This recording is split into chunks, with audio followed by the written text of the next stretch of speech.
Hi there. I've been a big fan of Hideo Kojima since the first time I played Metal Gear Solid 2 decades ago. And recently I played his latest game, Death Stranding. I would say, wow, this is probably one of the best games that I played since I was a child. And today I really want to share some of my feelings and what I've learned from this game. Stay tuned. Faintly, I'll go. So the first is about question. Why it is so weird? Many comments on internet about the game, also about Death Stranding 2 is, oh, it looks so weird. But I would say from another perspective that the difference between Eastern and Western culture. Because the story of Death Stranding is about the afterlife or a different format of life. When people died, their spirit will stay there, as we call it BT in this game. This is very traditional Eastern culture, right? In Japanese, in Chinese, we all have this ghost type of the stories that people die, their ghost or their spirit will stay there. And in Western countries, it's also the same. Easterners really get used to the concept of the afterlife or the circle of life. And in this story, Sam, the main character, also repeats his life circle and he can get back to the real world or stay on the beach. So this is quite different for Westerners to see and understand. But for Easterners, that's easier. Anyway, Hideo did a great job on wrapping this in a movie style so that at first nobody realized it. I didn't realize the core of the story is based on Japanese fairy tale or like when people die, their ghosts will stay there. But after a while, I realized, and then I just feel okay. That's a genius idea. And I still remember when I first interact with BT, the feeling is so scary. Right? I remember it's in a forest, in a dim forest, very cold, and Sam is deliver his package, and suddenly the alert comes up, and he need to carefully sneaking in the forest, and then use the scanner. I see BT, which is like a ghost. I try to stay away from them. But after the exploration of the story of the journey, I realized that BT is just another form of life. So they are the trapped souls, and they want to be set free. So that later Sam even get the equipment to set BT free, and they have a cord to connect them to the ground so that they cannot escape. I think this is a great concept, so that you'll find the bonding between us and between us and our friends, and the bonding between BT and the world is pretty much the same. So at that time, I realized they are also like another format of us. So they are another version of human, and I don't afraid of them anymore, and I want to set them free. So I think this transition of fear to understanding and compassion is great, and not every game can give you this type of the feeling. Heard you call my name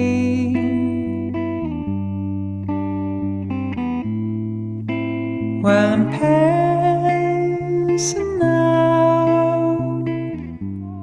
And the second thing is about the story. I mentioned that the story is really complicated. There are 5 characters, and each of them have their own stories, including Sam has so many different things happen on him, right? I think this is make it fascinating. You want to explore, but also it's easy to get because it's the core of the story is a father and son's relationship, and this is really touching. At the end, you'll find Sam's journey is all about his father, and then he carried on. He became a father with his little baby Lo. So that's quite touching. And as a parent, I also feel that feeling, feel that growth of Sam. The other question I want to discuss is why it's so touching. First, it's easy to understand. It's a hero's journey. So at first, Sam is not confident or comfortable to be around with people.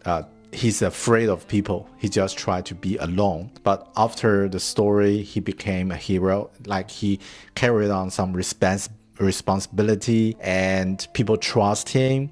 And he trusts people as well. So you will feel that Sam start to grow and start to change. And this is really great. This is actually a typical hero's journey. But also I feel he's like us. In playing other games, I didn't feel that. In playing other games, he's just another hero or another action character, another invincible character that you play. But in this game, I feel really Sam is like me. He's one of us. And sometimes I can feel his pain. One time I forgot to get a pair of backup shoes. And Sam's shoes got worn out. And then he just so painful walking. And then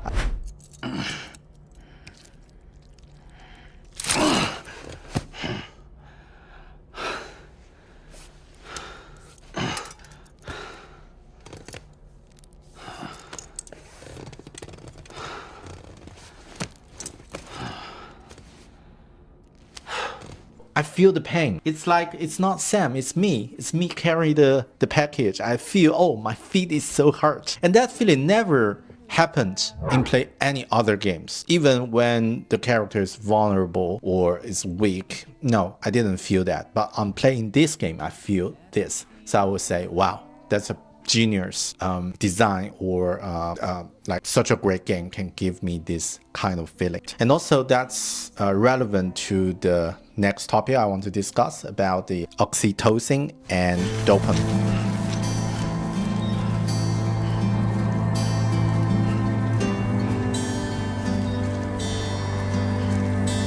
So when play other games, normally we aim to get dopamine, right? We destroy things, we kill people or monsters in the game, and we fight. And we win the fight, we got the dopamine, we feel, wow, that's really happy. And play this game is different. It's about helping other people. So basically, you don't need to fight. And there are actually just two types of the enemies you will encounter in this game. BT and mules. Basically, it's not your enemy. You just try to run away from them. And you cannot kill them, actually. So yeah, it's about helping people. So I think the game is designed to release oxytocin for people that will feel good about helping others. And I still remember that at first when I start to play the game, and the environment is just like Finland, right? As a desert or in an alien world, you feel the cold, the loneliness, and the music start to play, okay? That amplify that loneliness feeling. But after a while, you encountered with BT. Okay, you feel, oh wow, such a terrible world, such a hard world to live. And then I saw someone leave a letter for me just when I tried to climb a mountain. You know that feeling? That feels great. That just feel, okay, you're lonely in the world.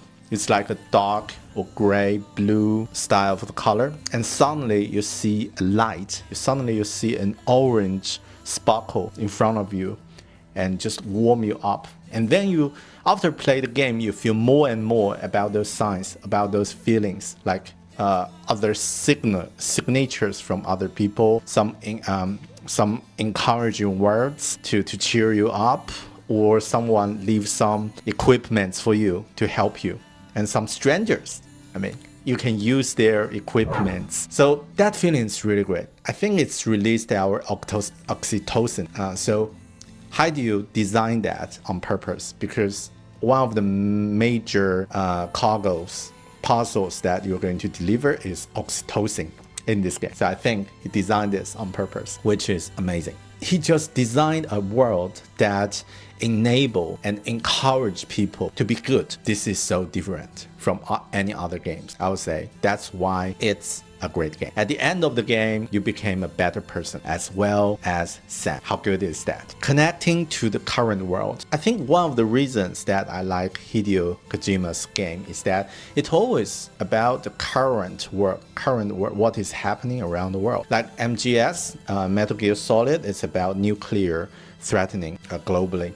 And in MGS 2, Metal Gear Solid 2, Sons of Liberty, is about the information, the misunderstanding. In Death Stranding, it's about the isolation, it's about the disconnection individually. And after the release of Death Stranding, COVID happened. So I would say, wow, such a timely reminder for everyone that we need to regain the connection with other people. So no one lives as an island. You can bridge with other islands. So that's what I've learned from this game. And that's why I like and really highly recommend you to play this game. By the end of this game, you will become a better person. Thanks for watching. I hope you like this video. I will see you in another video from BearTalk. Ciao.